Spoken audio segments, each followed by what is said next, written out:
السلام عليكم المتابعين الكرام. فاجأة اليوم التي هزت الرأي العام ووسائل التواصل الاجتماعي. زوجة غير صالحة تقتل زوجها منذ 12 سنة، لكن الروح عزيزة عند الله ويكتشفون اليوم أمرها. عثرت المصالح الأمنية بمدينة مرتي نواحي تطوان يوم الأربعاء، عثرت على جثة مدفونة داخل منزل المتواجد بحي واد المالح في المغرب، وذلك بعد اختفائه منذ 11 سنة. ويتعلق الأمر بالفقيد عزوز الذي كان يشتغل قبل وفاته صباغ، وقامت زوجته بالبحث عنه في برنامج مختفون.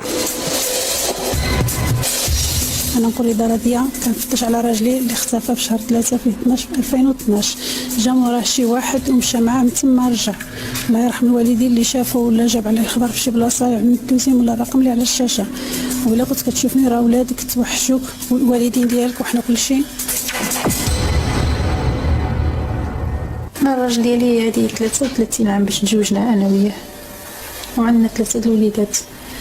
المهم مشاكل ما عندناش مع الناس ولا شي حاجه، ما عندنا حتى شي حاجه مع شي واحد، ولا حول الله ما عرفناش شنو نزل علينا، شنو صار علينا باش خرج راجلي ما رجعش.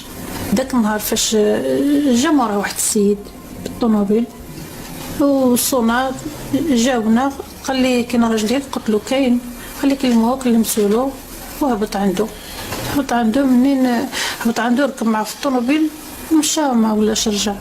هذاك الراجل ما عمره رجع عنده قبل؟ انا ما كنتابعش، الناس كيجيو عنده بزاف على حسب الدوزان، الناس كيجيو بزاف بالطوموبيلات، ما نقدرش نقول لك واش جا ولا ما جاش، ولا كاين الناس اللي كيجيو ما كنشوفهمش انا، ولكن هذاك السيد اللي جا داك الصباح هذاك ما عمري انا شفتو. انا ما مشى الراجل ديالي بعد ولادي ما عليناش العيد والو، ما علينا العيد، ولادينا العيد، ولادي عم مشوقين لباهم، ملي مشى هو صافي ما بقيناش، الله نسى علينا الدنيا، وحنا الله اللي عالم بينا. الغيبه ديالو جات ناقصه بزاف. ملي مشى هو وانا مرات بالقلب طانسيون، ما كنوليش من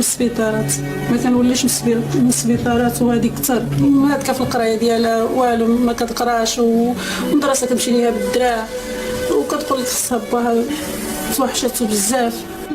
الراجل ديالي منين غاب وانا كنعاني يعني بزاف الحاجات، راه المسؤوليه ديال الظروف ديال الدار، دولادي راه فيا اب، فيا الام، فيا كل شيء، وانا ما عارفاش الراجل ديالي شنو صار به.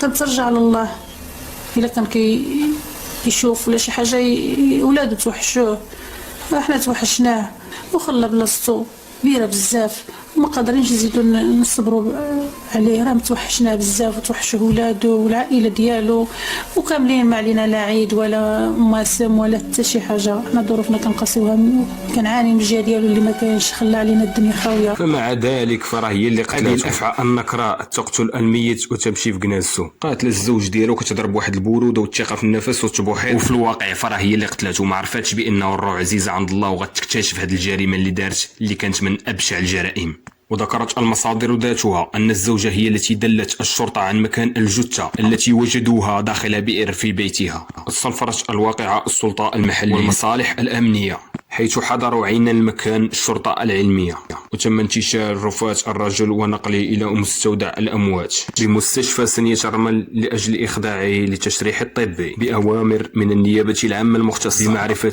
الأسباب الحقيقية وسبب الوفاة. وحسب البلاغ الأمني تم إيقاف الزوجة رفقة شقيقها، وذلك للاشتباه في تورطهما في جريمة ارتكاب جريمة قتل وإخفاء معالم الجريمة التي تعود سنة 2012. وفقا للبلاغ ذاته، المعلومات الأولية للبحث تشتبه في تورط الزوجة بمشاركة شقيقها، كما ذكرت لنا بعض المصادر أن الهالك لديه بنت متزوجة وابن اختفى لمدة ماشي بعيد يكون حتى هو يصفات عليه، إذ تم توقيف الزوجة باعتبار المشتبه فيها الرئيسية في هذه الجريمة إلى تحديد بقايا جثة الهالك. تم وضع المشتبه فيها الرئيسية وشقيقها بعد اعترافاتهم التلقائية بهذه الجريمة. رحم الله الفقيد، وإنا لله وإنا إليه راجعون.